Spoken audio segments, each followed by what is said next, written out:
आज सकाळी दूध विक्री झाल्यानंतर शिवनं हट्ट पकडला की पप्पा तुम्ही आज मला व्यायाम करायला घेऊन चला. मग शिवचे हातपाय मोकळे करण्यासाठी त्याला घेऊन आलो मी रनिंगला. नंतर थोड्या वेळातच बोलतो की पप्पा आता मी थकलो, बस करा आता. बस हवा निकल गई. मी बोलतो की आता आपण वॉकिंग चालू. आता हे बघा तुम्ही वॉकिंगला चालतो. हा व्यायाम कर. हा गुडके गुडके अशी गुडके फिरव.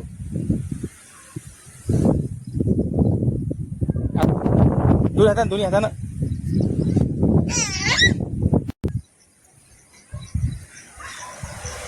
व्यायाम झाल्यानंतर शिवला आणला कटिंगच्या दुकानामध्ये आणि शिवची घेतली कटिंग करून. मित्रांनो तुम्ही सर्व आता शिवकडे लक्ष द्या. शिव त्याच्या कॅमेऱ्यातून तुमचा फोटो काढत आहे.